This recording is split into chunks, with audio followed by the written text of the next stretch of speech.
Right now, somewhere in your house, a thermostat is doing all the work. You nudge a dial. Warm air fills the room. You barely notice it happening. But 40,000 years ago, when the temperature outside dropped to 20 degrees below zero, there was no dial. There was no wall. There was only your skin, your wit, and the night.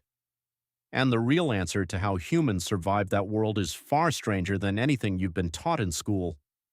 You picture cavemen huddled by a fire, maybe wrapped in a single shaggy hide. That image is comforting. It is also almost completely wrong. The Ice Age was not one cold snap.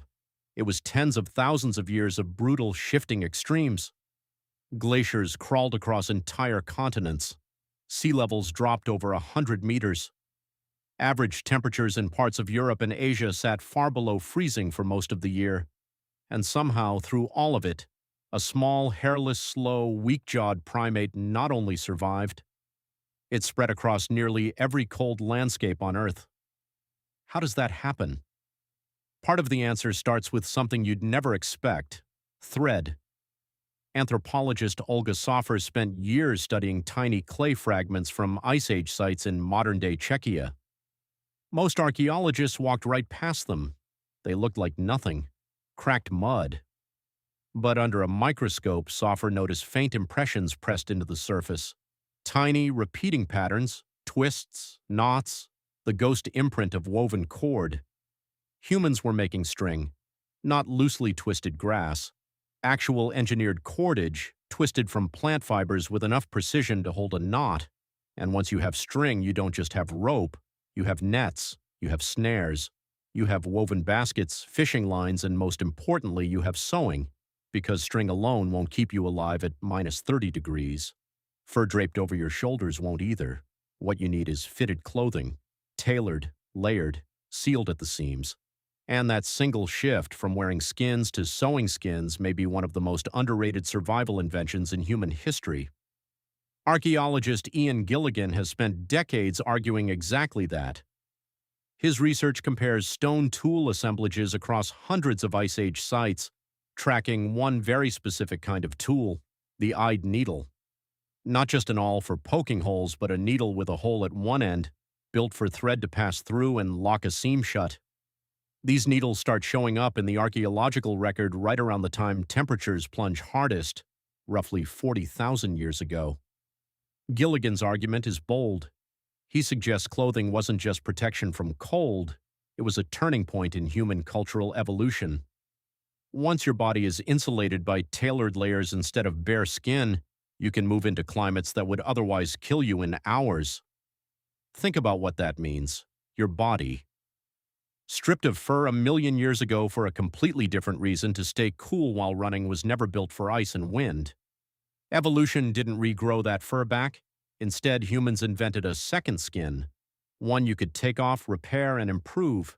And once you have a needle and thread, what do you sew? This is where things get strange. Genetic studies on lice are somehow one of the best tools archaeologists have for figuring out when humans started wearing clothes. Human head lice and human body lice are nearly the same species, but body lice can only survive in fabric, nestled against clothing seams. They cannot live on bare skin. Researchers compared the DNA divergence between head lice and body lice and calculated roughly when the two split into separate populations. The estimate lines up almost exactly with Gilligan's needle data. Somewhere between 170,000 and 40,000 years ago, humans started wearing something fitted enough, worn long enough, to host an entirely new species of insect. You are walking proof of that invention. Every time you put on a jacket, you're using a technology so old it evolved its own parasite. Compare that to the Neanderthals, a cousin species that lived through earlier glacial periods with thicker bones, stockier frames, and a body that seemed built for cold. For a long time, researchers assumed Neanderthals were the better-equipped survivors, but paleoanthropologist Eric Trinkhaus found something telling in their skeletal remains, a pattern of close-range, high-impact injuries consistent with grappling large animals up close rather than hunting from a distance. Neanderthals appear to have leaned on raw physical power and loosely draped hides, rather than the fitted sewn clothing systems modern humans were developing. When the climate swung into its harshest extremes, that difference in technology may have mattered more than muscle ever could. But clothing alone didn't win the Ice Age. Fire did the rest. Here's where Richard Wrangham's research becomes essential. Wrangham, a primatologist at Harvard, built much of his career around a single idea. Cooking didn't just make food taste better, it rewired the human body. Cooked food is dramatically easier to digest.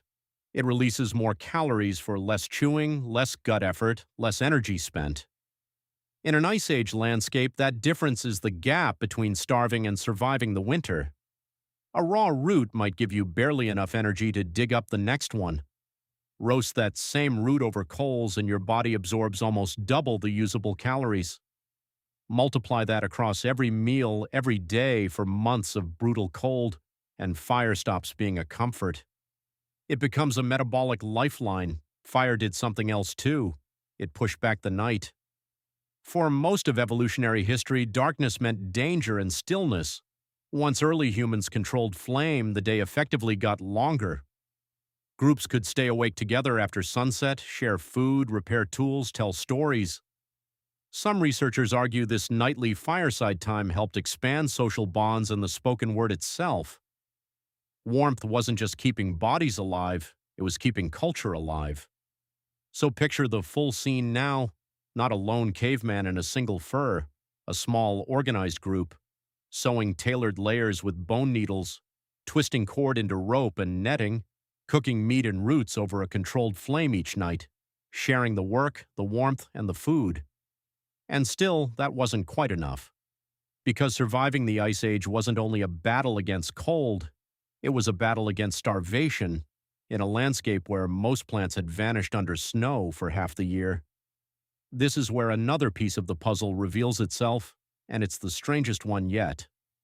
At several Ice Age sites across Russia and Ukraine, archaeologists have uncovered structures built almost entirely from mammoth bones. Skulls stacked as a foundation, tusks curved into archways, long bones layered like timber. One site near the village of Mezhirich contains the remains of dozens of individual mammoths woven into a single dwelling. It's tempting to imagine this as proof of constant mammoth hunting, an Ice Age society built on the back of one terrifying conquest after another. But many researchers believe something more practical was happening.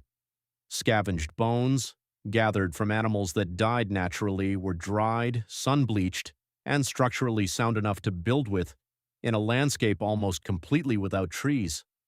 When wood disappears, you build with whatever your environment gives you, even if that material once breathed. These bone dwellings weren't just shelter, they were insulation systems. Packed with hides, sealed with mud and snow, they could trap body heat from a fire for hours. Inside one of these structures, in the dead of an Ice Age winter, the difference between the temperature outside and the temperature in could mean the difference between life and frostbite. Notice the pattern forming here. None of these innovations, the clothing, the fire, the architecture, happened in isolation. They built on each other. Clothing let humans survive brief exposure. Fire gave them caloric and social fuel. Shelter let them hold on to that warmth long enough to sleep, heal, and plan. Each invention bought just enough margin for the next one to exist. And there's one more layer to this, maybe the strangest of all. Survival wasn't only physical, it was deeply social. Across nearly every Ice Age site studied, archaeologists find evidence of long-distance trade. Seashells found hundreds of kilometers from any coastline. Specific types of stone tool material traced back to quarries 1,000 kilometers away. These weren't accidents. They suggest networks of contact and exchange stretching across entire regions, groups who didn't just survive alone, but who maintained relationships with people they might only see once a year. Why would that matter for survival? Because a bad year, a failed hunt, an early freeze could wipe out a small group entirely. But a group connected to other groups had options. They could move, trade for resources, marry into a different community, borrow knowledge about which valleys still held game when their own had gone silent. In other words, the deepest survival technology of the Ice Age wasn't a tool at all. It was trust, stretched across distance, kept alive through generations of shared obligation. So when you think about what kept your ancestors alive through tens of thousands of years of ice and wind, it wasn't raw toughness. It wasn't thick skin or some lost biological resistance to cold. Your body is, in almost every measurable way, built for warm African plains, not glacial tundra. What saved your species wasn't the body.